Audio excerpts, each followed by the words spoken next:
Hello. ഇന്ന് നമ്മൾ 10ാം ക്ലാസ്സിലെ മാത്സിന്റെ 3ാം ചാപ്റ്ററായ സമാന്തര ശ്രേണിയും ബീജഗണിതവും അതിലെ പേജ് 71ലെ 5ാമത്തെ ചോദ്യമാണ് ഡിസ്കസ് ചെയ്യുന്നത്.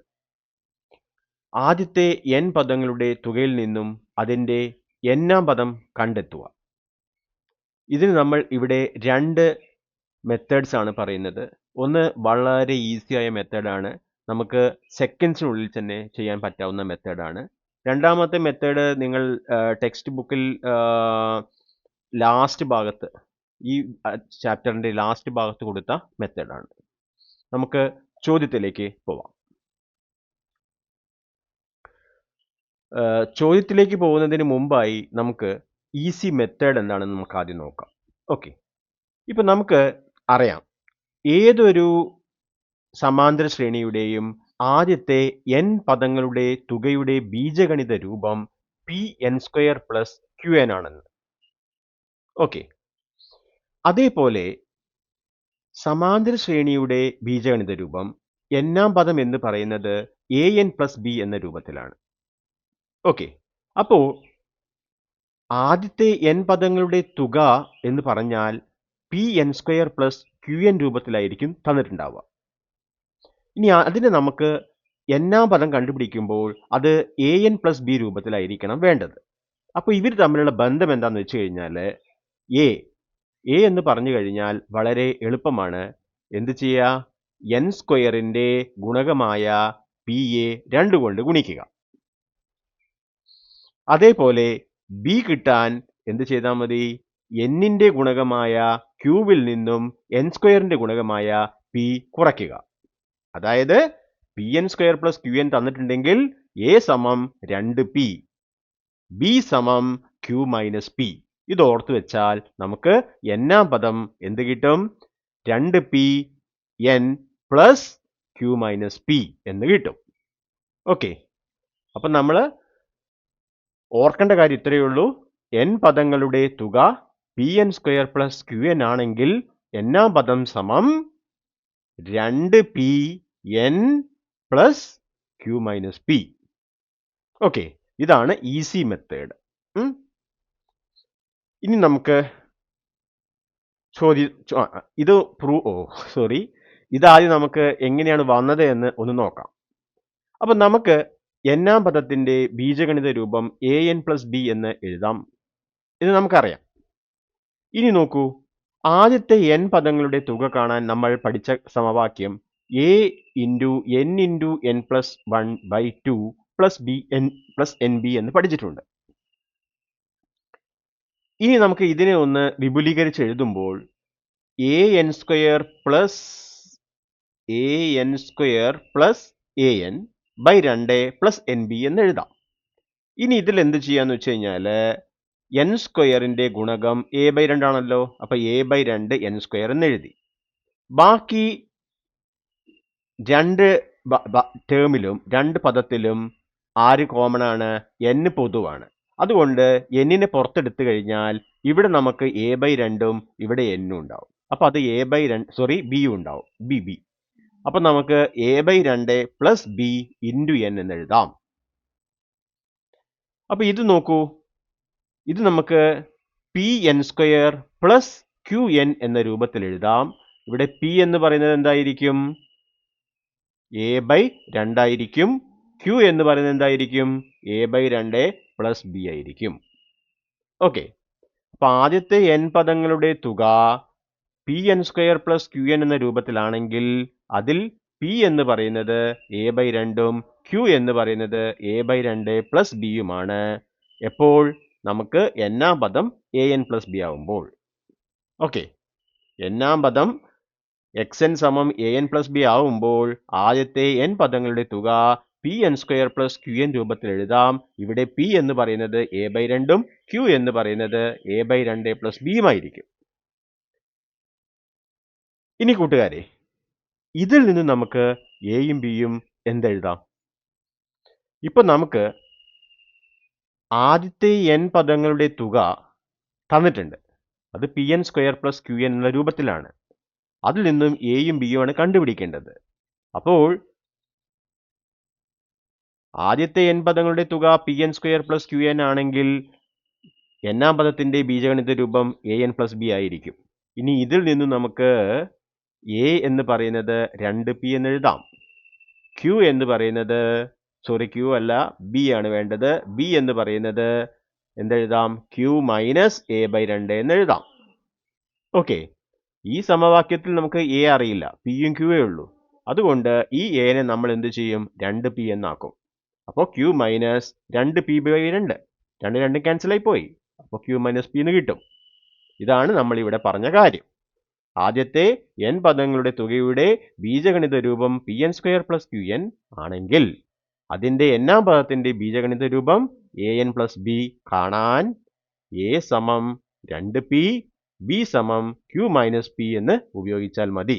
അതായത് n-ാം പദം 2pn + q - p ആയിരിക്കും. ഓക്കെ, അതെങ്ങനെ വന്നു എന്നുള്ളതിന്റെ പ്രൂഫാണ്, തെളിവാണ് ഇവിടെ കാണിച്ചിരിക്കുന്നത്.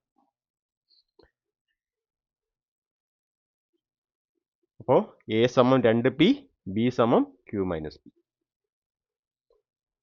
ഈ ചോദ്യത്തിലേക്ക് വരാം. ഇവിടെ നമുക്ക് 5 സമാന്തര ശ്രേണികൾ തന്നിട്ടുണ്ട്.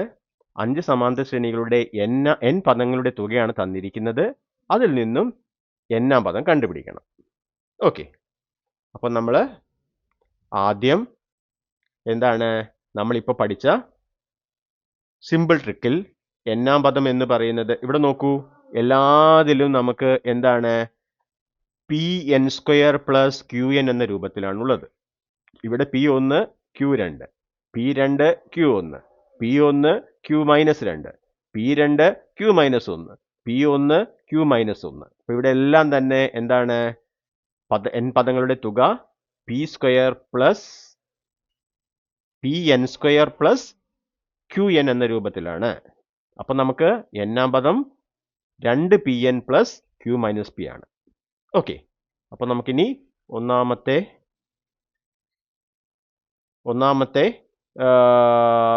സമാന്തര ശ്രേണിയുടെ n പദങ്ങളുടെ തുക n² + 2n ആണ്. ഓക്കെ, ഇവിടെ p 1 ആണ്, q 2 ആണ്. അപ്പോൾ നമുക്ക് a എന്ന് പറയുന്നത് 2p, 2 × 1 2. b എന്ന് പറയുന്നത് q - p ആണ്. അപ്പോൾ നമുക്ക് 2 - 1 1 എന്ന് കിട്ടി. അപ്പോൾ നമ്മുടെ n-ാം പദം എന്തായിരിക്കും? 2n + 1. ഓക്കെ, ഇതാണ് സിമ്പിൾ ട്രിക്ക്. ഇനി ഇതിനെ നമുക്ക് വേറൊരു രീതിയിൽ കൂടി ചെയ്യാം. അതായത് നമ്മുടെ n-ാം പദത്തിന്റെ സമവാക്യം. n-ാം പദത്തിന്റെ സമവാക്യം കൂട്ടുകാർക്ക് ഓർമ്മ ഉണ്ടാവുമല്ലോ, dn + f - d. അപ്പോൾ ഇവിടെ n² + 2n ആണ് n പദങ്ങളുടെ തുക. നമുക്ക് ഇവിടെ ആദ്യ പദം കിട്ടാൻ എളുപ്പമാണ്. എന്ത് ചെയ്താൽ മതി? ആദ്യത്തെ ഒരു പദങ്ങളുടെ തുക എന്ന് പറയുമ്പോൾ n 1 ആണ്. അപ്പോൾ ഇതിൽ n 1 കൊടുത്തു കഴിഞ്ഞാൽ നമുക്ക് 1² + 2 × 1, അത് 1 + 2 3 എന്ന് കിട്ടും. അതാണ് ആദ്യ പദം. ഇനി നമുക്ക് പൊതുവ്യത്യാസം കണ്ടുപിടിക്കണമെങ്കിൽ രണ്ടാം പദം മൈനസ് ഒന്നാം പദമാണ്. അതുകൊണ്ട് രണ്ടാം പദം കണ്ടുപിടിക്കണം. അപ്പോൾ ആദ്യത്തെ രണ്ട് പദങ്ങളുടെ തുക നമ്മൾ കണ്ടുപിടിക്കുകയാണ്. ആദ്യത്തെ രണ്ട് പദങ്ങളുടെ തുക S2 എന്ന് പറയുമ്പോൾ ഇവിടെ എന്ത് ചെയ്താൽ മതി? n-ന് 2 കൊടുക്കുക. അപ്പോൾ ഇത് 2² + 2 × 2, അപ്പോൾ 4 + 4 8 എന്ന് കിട്ടും. രണ്ട് പദങ്ങളുടെ തുക എന്ന് പറയുമ്പോൾ ഒന്നാം പദം പ്ലസ് രണ്ടാം പദമാണല്ലോ. അപ്പോൾ രണ്ടാം പദം എന്തായിരിക്കും? രണ്ടാം പദം എന്ന് പറയുന്നത് ഈ തുകയിൽ നിന്നും ഒന്നാം പദം കുറച്ചാൽ മതി. അപ്പോൾ രണ്ടാം പദം x2 S2 S2 minus f, അതായത് 8 - 3 5 ആയിരിക്കും. ഇനി പൊതുവ്യത്യാസം d എന്ന് പറയുന്നത് രണ്ടാം പദം മൈനസ് ഒന്നാം പദം. അപ്പോൾ നമുക്ക് x2 - f, അപ്പോൾ 5-ൽ നിന്നും 3 കുറയ്ക്കുക 2 കിട്ടി, പൊതുവ്യത്യാസം കിട്ടി. ഇനി n-ാം പദത്തിന്റെ സമവാക്യം xn = dn + f - d ആണ്. അതിൽ d 2, f - d 5. അപ്പോൾ നമുക്ക് 2n +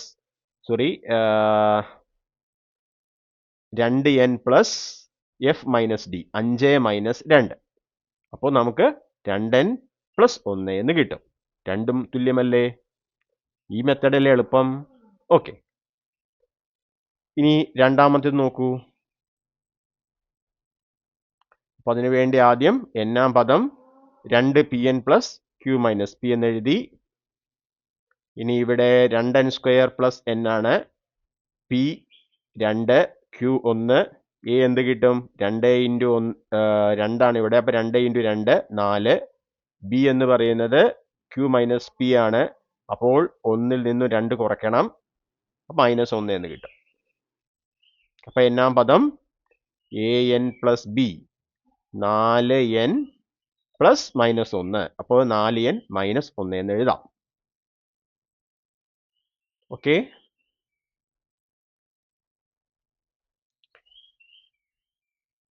ഇനി നമുക്ക് നമ്മുടെ ബീജഗണിത രൂപത്തിൻ്റെ പൊതുസമവാക്യം അതുപയോഗിക്കാം. അപ്പോൾ ഇവിടെ 1-ആം പദം കിട്ടാൻ n-ന് 1 കൊടുത്താൽ മതി. അപ്പോൾ 2 ഇൻറ്റു 1² പ്ലസ് 1, അത് നമുക്ക് 3 എന്ന് കിട്ടും. ഇനി ആദ്യ രണ്ട് പദങ്ങളുടെ തുക s2 എന്ന് പറയുമ്പോൾ n-ന് 2 കൊടുക്കുക. അപ്പോൾ ഇത് 2 ഇൻറ്റു 2² പ്ലസ് 2. അപ്പോൾ അത് എത്ര കിട്ടും? 2 ഇൻറ്റു 4 8. 8 പ്ലസ് 2 10 എന്ന് കിട്ടും. ഇനി രണ്ടാം പദം x2. s2-വിൽ നിന്നും f കുറയ്ക്കുക.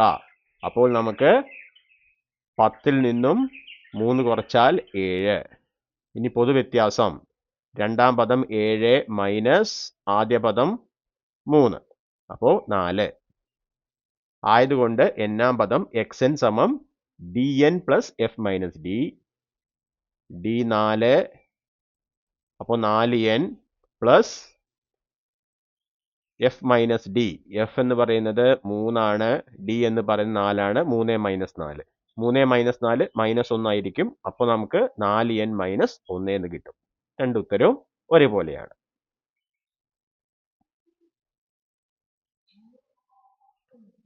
ഇനി നമുക്ക് മൂന്നാമത്തെ നോക്കിയാലോ. അപ്പോൾ n-ആം പദം കാണാനുള്ള ഈസി ട്രിക്ക് എന്താണ്? 2pn plus q minus p. ഇനി n² മൈനസ് 2n ആണ് തുക. അപ്പോൾ p എന്തായിരിക്കും? 1 ആയിരിക്കും. q എന്ന് പറയുന്നത് ശ്രദ്ധിക്കുക -2 ആണ്. അപ്പോൾ a എന്ന് പറയുന്നത് 2p. 2 ഇൻറ്റു 1 2. b എന്ന് പറയുന്നത് q മൈനസ് p. q -2 ആണ്. -2 മൈനസ് 1, അപ്പോൾ -3 എന്ന് കിട്ടും. അപ്പോൾ നമ്മുടെ n-ആം പദം 2n പ്ലസ് -3. അപ്പോൾ 2n -3 എന്ന് എഴുതാം.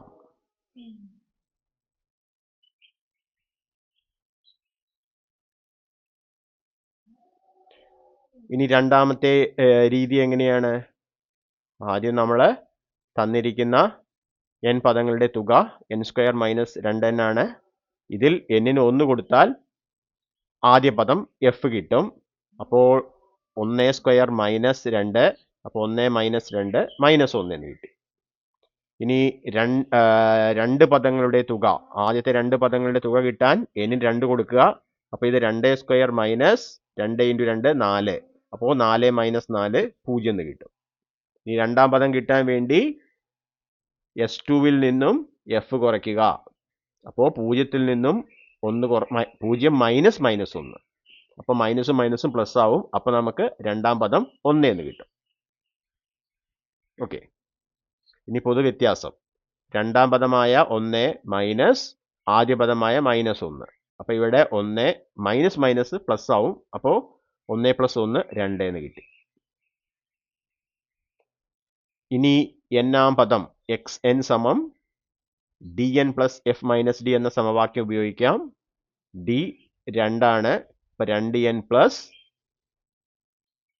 -1 മൈനസ് d2 2. ഇത് -3 ആവും. അപ്പോൾ ഉത്തരം xn സമം 2n മൈനസ് 3 എന്ന് കിട്ടും. ഓക്കെ. ഇത് ശ്രദ്ധിക്കുക. ഇനി നാലാമത്തേത് നോക്കിയാലോ.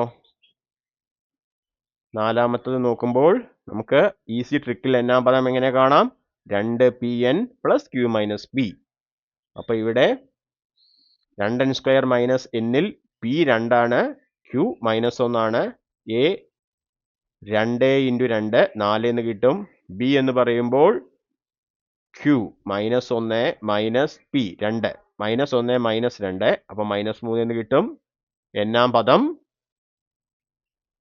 4n പ്ലസ് -3 അപ്പൊ അത് 4n -3 ആയിട്ട് മാറും. ക്ലിയർ അല്ലേ?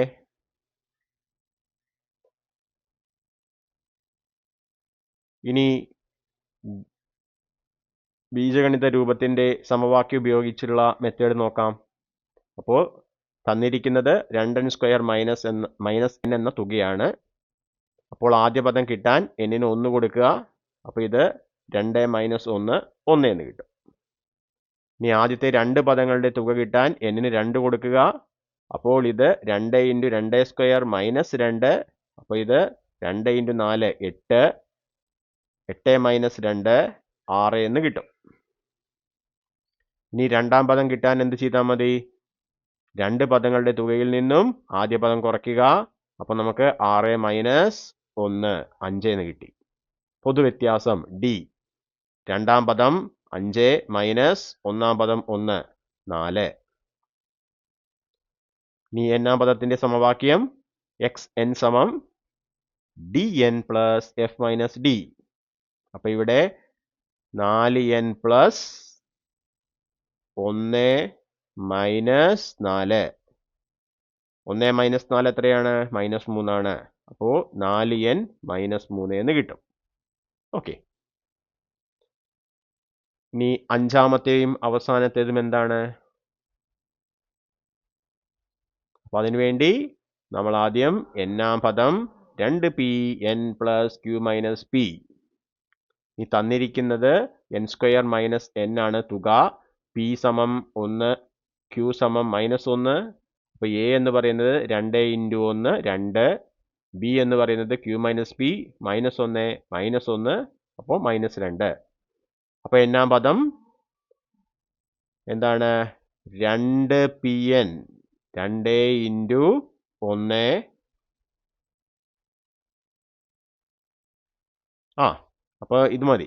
a എന്ന് പറയുന്നത് 2 ആണല്ലോ. അപ്പോൾ 2n പ്ലസ് -2 അതായത് 2n - 2.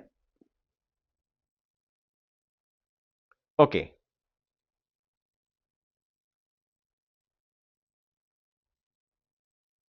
ഇനി നമുക്ക് തന്നിരിക്കുന്ന തുക n² പ്ലസ് n² - n ആണ് അഞ്ചാമത്തെ ചോദ്യം. അപ്പോൾ ഇതിൽ ആദ്യ പദം കിട്ടാൻ n-ന് 1 എന്ന് നൽകുക. അപ്പോൾ ഇത് 1² - 1 0 എന്ന് കിട്ടും. ഇനി രണ്ട് പദങ്ങളുടെ തുക കാണുന്നു. അതിന് n 2 കൊടുക്കുക. അപ്പോൾ ഇത് 2² - 2 അപ്പോൾ എന്ത് കിട്ടും? 2² 4 ആണ്. 4-ന്ന് 2 കുറച്ചാൽ 2. ഓക്കെ. ഇനി രണ്ട് പദങ്ങളുടെ തുകയിൽ നിന്നും ആദ്യ പദം കുറച്ചാൽ നമുക്ക് രണ്ടാം പദം കിട്ടും. അപ്പോൾ രണ്ടാം പദം എന്ത് കിട്ടും? 2 - 0 2. പൊതുവ്യത്യാസം എന്താണ്? രണ്ടാം പദം മൈനസ് ഒന്നാം പദം. അപ്പോൾ 2 - 0 2 എന്ന് കിട്ടി. ഇനി എന്നാം പദത്തിന്റെ സമവാക്യം xn സമം dn plus f minus d ആണ്. അപ്പോൾ d എന്താണ്? 2 f 0. അപ്പോൾ നമുക്ക് ഇത് xn സമം 2n plus 0 minus 2. 0 minus 2 minus 2 ആണ്. അപ്പോൾ ഇത് 2n മൈനസ് 2 എന്ന് കിട്ടും. ഓക്കെ.